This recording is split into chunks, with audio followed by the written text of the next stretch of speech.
itu happy, hidupnya happy. Kayak bapak saya itu hidupnya happy. Zaman miskin saja nggak pernah susah. Nggak pernah susah ya. Bapak saya itu khasnya nggak pernah susah. Mau meninggal saja masih guyon sama saya. Mau kapundhut tuh seguyon kalian. Dia seneng, ya happy saja. Jadi mirip cerita Jalaluddin Ar-Rumi. Beliau mau kapundhut, muridnya nangis semua, marah-marah dia. Kamu murid-murid yang bodoh. Saya ini mau ketemu kasih kamu tangisi. Ayo joget semua. Makanya kalau ada orang mati kok ceria itu karena madzhab Jalaluddin apa? Ar-Rumi. Masyhur itu. Ini malam pengantin saya, kenapa kamu nangis?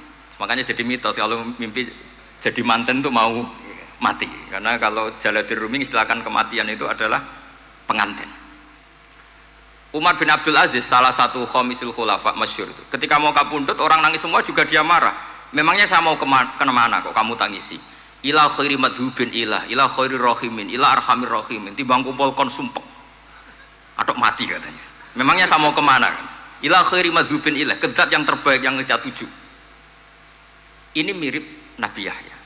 Sehingga Nabi Isa ngejlok, mali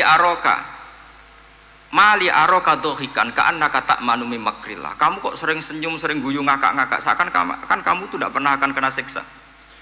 Nabi Yahya gantian balas, mali aroka abisan ka'annaka taqnatu min rahmatillah. Lah kamu merengut terus koyo ora ono rahmate pangeran saja.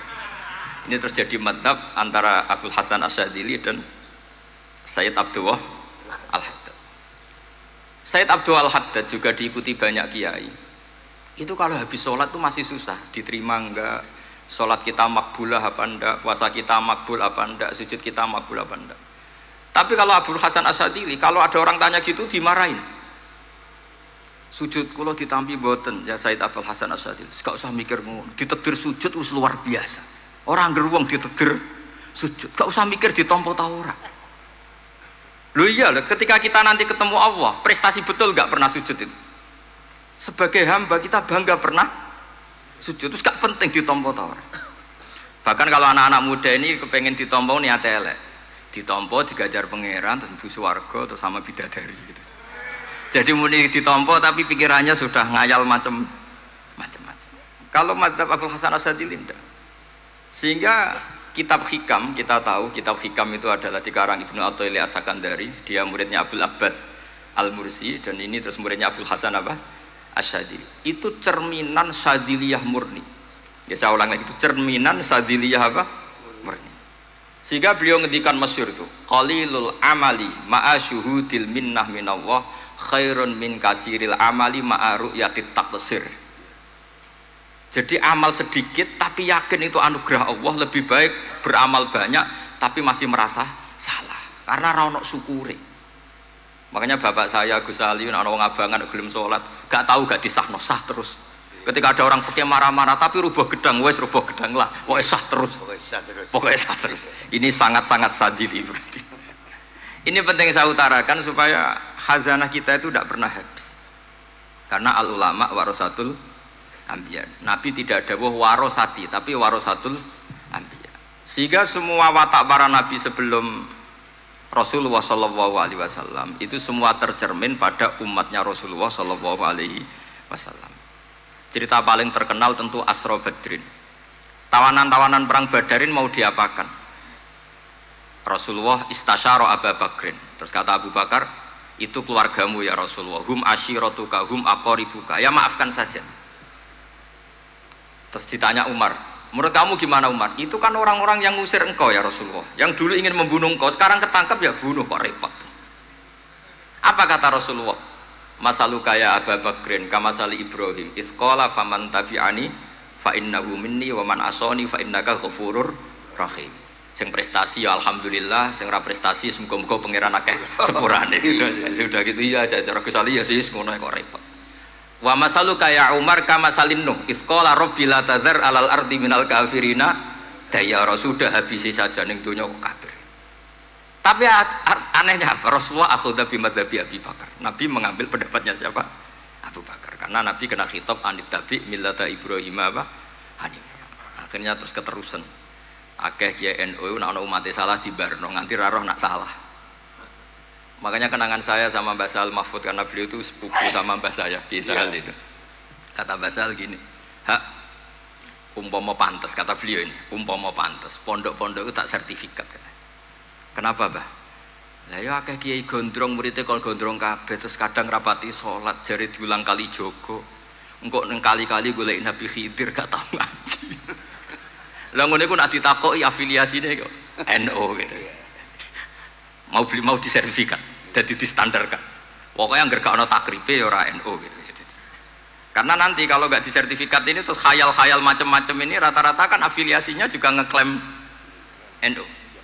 Padahal ya itu tadi. Jadi diulang kali jogo langsung diulang macam-macam. Ini penting saya utarakan karena standarisasi ini penting. Caranya gimana? Kita harus sebanyak mungkin baca khazanah Islam. Makanya Imam Ghazali kayak apa pinternya Imam Ghazali? Beliau di akhir kitab Ihya ngendikan wa alaika bimudawamati mutalaati kitab khilyatil auliya wa tabaqatil asfiya. Sehingga kita akan punya khazanah yang luar biasa. Saya punya banyak tentang kearifan ya para ulama-ulama dulu. Di antaranya dulu saya sering diceritain bapak tapi gak paham, tapi setelah saya ngaji lama-lama paham. Beliau pernah didhawuhi Badullah gini, Nur dhisik ana wong salat 2 rakaat. Terus syukur akhirnya sholat lagi sampai 4 rakaat. Saking syukurnya sholat lagi sampai 6 rakaat. Seterusnya sampai 1000 sholat. Kita tahu itu Sayyid Ali Zainal Abidin. Jadi dia menambahkan sholat itu karena iskon lillah wa syauqon lillah, mahabbatan lillah. Bukan kayak kita karena ingin sholat 1000 rakaat dibagi sekian menit terus kenanya 2 jam. Jadi kayak kita taraweh lah 20 menit, 20 rakaat dibagi sekian kenanya 7 menit. Pentingnya apa? Meskipun kita tidak akan mengalami seperti itu, tapi kita menjadi tahu ketika Rasulullah SAW menghentikan wa qurratu aini fis shalah. Bahkan Nabi kalau banyak masalah itu Nabi yataradad, mutaraddidan di dalamnya. Setelah mutaraddidan agak panik, Nabi tanya gini sama Aisyah, aina Bilal, aina Bilal. Bilal kemana? Bilal kemana? Setelah Bilal notok, tok tok tok tok, ya Rasulullah as-shalat. Arifna ya Bilal, arifna ya Bilal. Saya kasih istirahat ya Bilal, saya kasih istirahat. Karena roh dunya, roh politik, roh kebudayaan, roh dulur bulet kabeh.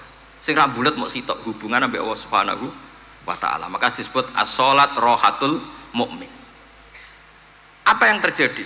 Ashabu Rasulillah ketika Sayyidina Umar ditusuk oleh Abu Lulu Al-Majusi. Tentu pakai kira-kira ya panah yang kayak pancing. Jadi kalau sudah dimasukkan kadu cabut itu sakitnya minta ampun. Apa kata Umar? Nanti cabut ketika saya sholat. Karena sekali sholat dan setelah itu dicabut nggak terasa. Ya, kalau sholat kita ada nyamuk ya sudah. Ini penting saya ceritakan sampai ada wali ditawarin Allah, silahkan masuk surga, tanya ya Allah di surga ada sholat enggak? Kalau tidak ada sholat enggak lah katanya. Karena dia nggak bisa membayangkan nikmat tanpa sholat. Sehingga penting sekali kekaguman-kekaguman ini. Ketika Sayyidina Umar wafat, di antara yang pertama ditanyakan adalah yang bunuh saya siapa? Itu Hulamul Mughirah, Abu Lu'lu Al-Majusi. Beliau spontan langsung ngendikan gini, Alhamdulillah alladzi ja'ala maniyati biyadi rajulin lam yasjud laka sajdatan tuhajuni biha yaumal qiyamah. Matur nuwun Gusti, saya dibunuh oleh orang yang enggak pernah sujud. Kalau saja dia pernah sujud, saya tidak berani maksudkan dia. Jangan-jangan sujud itu engkau terima, kemudian dia min ahlil jannah. Kayak apa pentingnya kenangan sujud? Rasulullah juga pernah ngendikan nanti kalau dunia sudah ruwet, as-sajdatul wahidatu khairun minad dunya wa ma fiha. Satu sujud lebih baik ketimbang dunia seisinya. Karena itu kelayakan kita sebagai hamba. Makanya Abu Hasan Asadili ngendikan, sudahlah kafal amilina jazaan an radhiyakalaka ahlan, sudah ditakdir ngamal sudah harus syukur. Kok mikir ditompo ta ora usah, gak penting. Itu madzhab Abu Hasan Asadili. Dan itu ditiru para kiai-kiai kita. Madzhab Sayyid Abdul Haddad juga ditiru kiai-kiai kita. Sehingga sedekah Rasulullah ketika ngendikan al ulama warasatul anbiya. Ini penting saya utarakan karena khazanah kita biar tetap kaya. Makanya masyhur dalam Manaqibul Ghazali kita tahu Imam Ghazali itu orang yang luar biasa, pengarang Ihya. Saya punya banyak karangan beliau, Al-Arba'in Al-Usul. Tapi yang paling saya cintai tentu Ihya, kitab Mustasfa, kitab Qawaid Fikih itu Usulul Fikih. Manaqibul Ghazali adalah Rasulullah pernah jajar Nabi Musa. Terus Rasulullah ngendikan ulama ummati ka anbiya'i Bani Israel. Terus kata Nabi Musa, yang benar saja, masa ulama kok kapasitasnya kayak Nabi, apapun hebatnya itu nggak mungkin lah kapasitasnya kayak Nabi. Terus kata Rasulullah, ya sudah buktikan saja. Terus dipanggillah Imam Ghazali. Ketika dipanggil, ini katanya Ghazali kata. Ditanya sama Nabi Musa, siapa namamu? Ana Muhammad bin Muhammad Al-Ghazali At-Tusi Asy-Syafi'i. Mau jawabnya panjang. Terus kata Nabi Musa, kecangkeman gitu, cara orang Jawa itu kecangkeman, ditakoki jeneng kok jawabnya kakean. Terus kata Imam Ghazali, ya lumayan saya. Jenengan ditanya Allah sing ya'lamus sirra wa akhfa saja jawabnya kelebihan gitu. Apa itu kata Nabi Musa? Wa ma tilka biyaminika ya Musa. Qala ya asaya atawakkau 'alaiha wa ahusyu biha ala ghanami wa liya fiha ma'aribu ukhra. Jadi Nabi Musa ditanya, sing mbok gawa iku apa? Ini tongkat saya, tak pakai ini, tak pakai ini, tak pakai ini. Jadi masih banyak kelebihan jenengan timbang saya. Akhirnya fa'aqarra Nabi Musa ini ikrar bahwa benar-benar ulama Rasulillah itu keambiyai bani apa? Israel. Jadi khazanah-khazanah kecerdasan gini ini penting. Sehingga ketika ada kemacetan fikih, ada kejumudan fikih, tugas kita adalah memecahkan kejumudan itu. Misalnya begini, ini yang sering dilakukan Bapak saya dan Gus Ali. Kancanan wong fasik hukumnya piye? Ya ora oleh, wong kok kancanan wong fasik. Tapi kalau dibalik, bina wong fasik boleh ndak? Boleh. Syaratnya bina kudu ngancani. Jadi dibelokkan gitu aja sudah rubah. Hadza huwal fiqh. Yang dikatakan fikih ya seperti ini. Tapi orang-orang yang nggak ngerti detailnya fikih, apalagi usul fikih, fikih itu menjadi rumit. Makanya ahli sunnah itu luar biasa. Ada orang mati karena narkoba atau karena apa itu? Oplosan. Itu kiai cokre. Itu kiai alim biasa datang. Itu ya biasa mempersaksikan, nggih mayite sae nggih. Nggih. Padahal orang itu nggak percaya ini orang mati cokre kok apa? Sae. Padahal dia di kiainya bilang gini, wis sae saiki wis iso nakal katanya.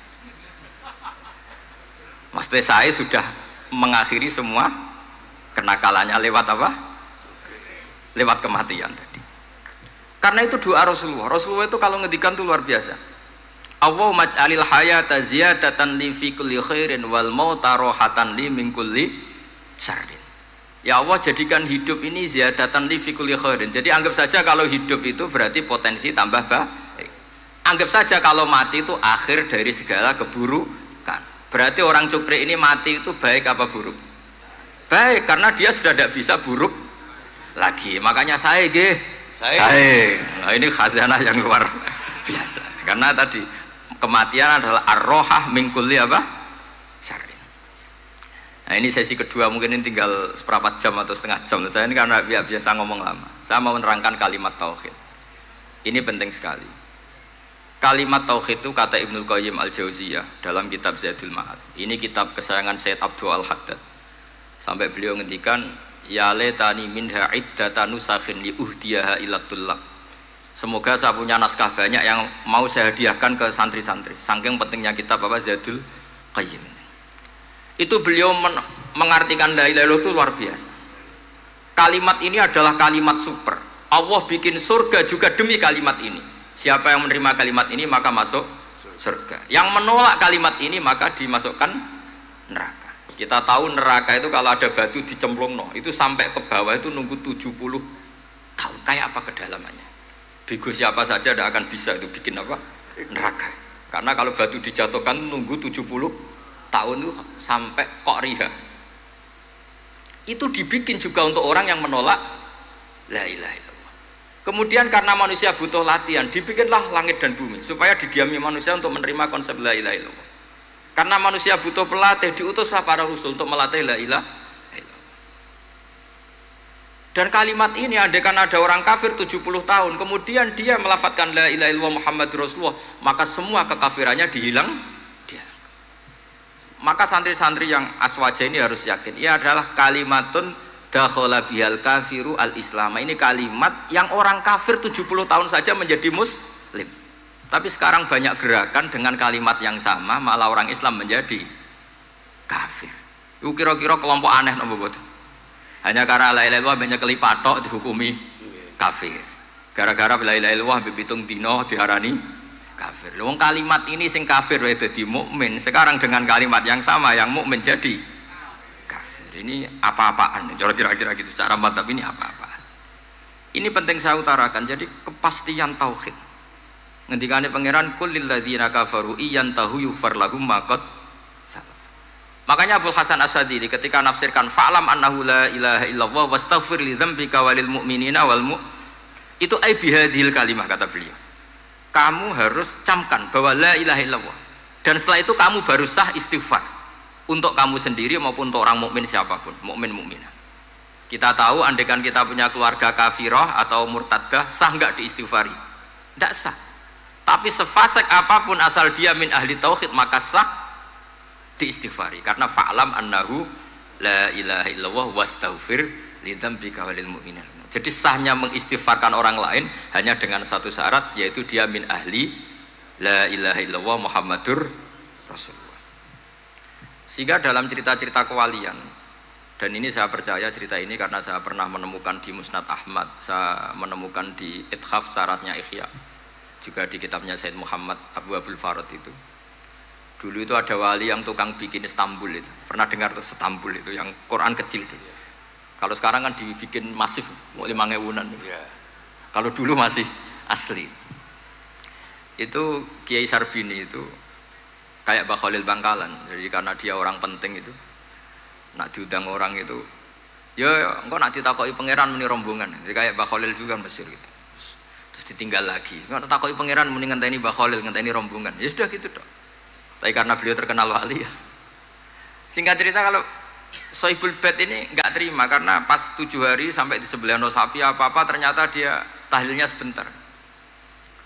Terus kata beliau, ya sudah semua makanan itu ditimbang pakai pohon kelapa. Yang satu kosongin katanya. Kifatul mizan yang satu atau kafatain mizan yang satu dikosongin. Beliau datang yang bikin Istanbul tadi. Bilang bis itu sudah jumpat kata. Sudah tinggi bismillahnya. Terus kata beliau, bismillahku ora genep ae wis ngalahno pakananmu, apalagi genep kata. Ini penting saya utarakan nanti di cerita yang di kitab Musnad Ahmad. Ini perlu dicamkan. Saya hafalkan hadis itu. Inna wa ta'ala istakhlasa rajulan min ummati ala ru'usil khalaik. Setelah dipertontonkan, fayan suruh alaihi tis'an wa tis'ina sijillan. Kullu sijillin minha maddul basar. Jadi ketika dipertontonkan itu ada satu box, yang satu boxnya itu sudah sepanjang mata melihat. Sudah satu boxnya saja itu mislu maddil basar, sepandang mata melihat. Apalagi di 99. Terus Allah itu fair, Allah tanya, afalaka uzurun, apa kamu melakukan kesalahan banyak ini punya alasan? Enggak katanya. Adzolamat kata badi al-hafidun, apa memang malaikat itu sentimen sehingga salah kamu tok yang ditulis, kalau kamu nggak salah nggak ditulis? Enggak ya Allah. Terus kata Allah, bala innalaka inti hasanah, kamu masih punya satu kebaikan. Ketika Allah bilang kamu punya satu kebaikan, apa kata lelaki tadi? Nah, gunanya apa ya Allah satu kebaikan dibanding kesalahan yang sebanyak itu? Akhirnya kesalahan yang sebanyak itu ditimbang, sing timbang satunya itu hanya la ilaha illallah Muhammadur Rasulullah. Fato syat as-sijillat, semua catatan salah tadi kalah. Kenapa? Fala yaskulu ma'asmillahi ta'ala syai'un, karena di dunia maupun